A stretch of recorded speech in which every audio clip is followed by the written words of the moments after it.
There is a story that lives inside every person. A quiet story, hidden beneath the noise of the world. A story about a battle that never truly ends. An old man once told his grandson about this battle.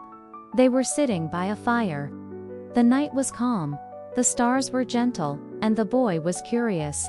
"What battle?" the boy asked. The old man smiled, as if he had been waiting for the question. "A battle between two wolves," he said. The boy leaned closer.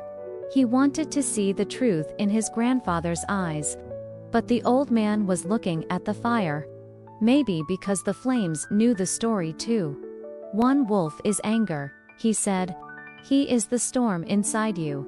He is rage, jealousy, greed, resentment. He is fear that whispers you are not enough." The boy swallowed. He had felt those things before. He knew that wolf.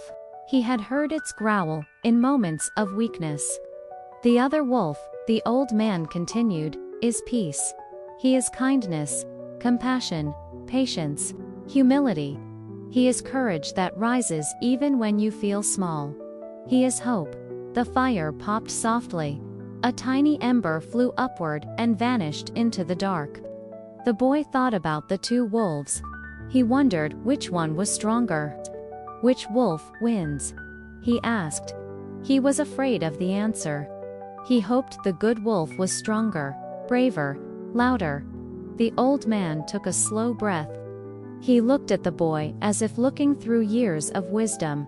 "The one you feed," he said. The boy felt the words sink into his chest, like stones dropping into deep water. He knew the old man wasn't talking about wolves. He was talking about choices. Everyday choices. Small choices. Invisible choices. Choices that shape who we become. The boy thought about the times he fed the wrong wolf. Times he acted out of anger. Times he said words he could not take back. Times he let fear rule him. Times he chose silence when he should have spoken. Times he let envy burn instead of gratitude grow. He felt ashamed. But the old man placed a hand on his shoulder. "You are not the only one," he said. "Everyone feeds the wrong wolf sometimes. What matters is noticing when you do, and choosing differently next time." The boy looked down at his hands. He wondered if they had fed both wolves without knowing. The old man smiled as if reading his thoughts. "You feed the good wolf with love," he said. "With forgiveness, with understanding. With learning to walk away from what hurts you. With learning to walk toward what helps you." The boy lifted his head. "And the bad wolf?" he asked. "How do I stop feeding him?"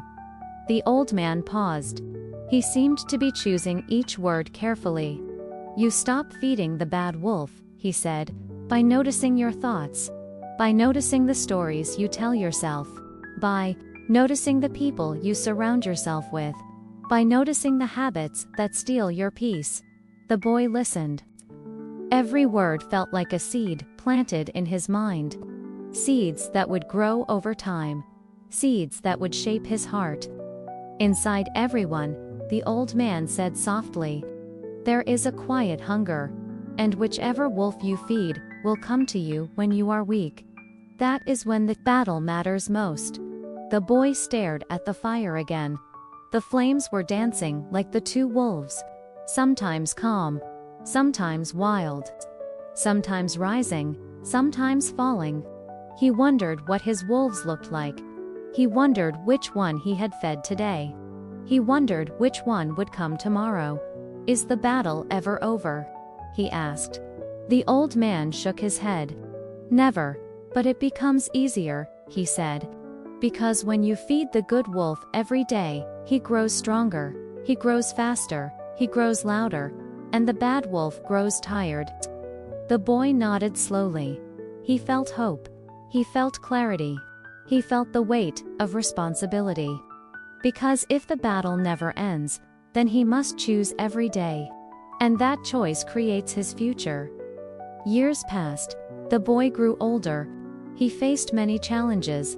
He felt anger, He felt fear. He felt jealousy. But he remembered the wolves. When someone hurt him, he remembered the wolves. When he wanted revenge, he remembered the wolves. When doubt whispered in the dark, he remembered the wolves. When he felt small, he remembered the wolves. And each time, he chose which one to feed. Sometimes, he fed the wrong wolf. But he always noticed. He always returned. He always tried again. And that was enough. Because feeding the good wolf is not about being perfect. It's about being aware. It's about learning. It's about choosing who you want to become. Again and again. The old man's words stayed with him. Like a lantern in the night. Like a compass when the world felt heavy. Like a hand on his shoulder saying, "You can choose again." And in choosing, the boy found strength. He found peace. He found himself. Because the battle inside us is not meant to break us. It is meant to shape us. It is meant to guide us. It is meant to remind us that we hold the power. The power to choose. The power to change. The power to grow. The two wolves still live inside him. They live inside all of us. One is fear. One is courage. One is darkness. One is light. One is pain. One is healing. And the question remains the same. Which wolf will you feed today?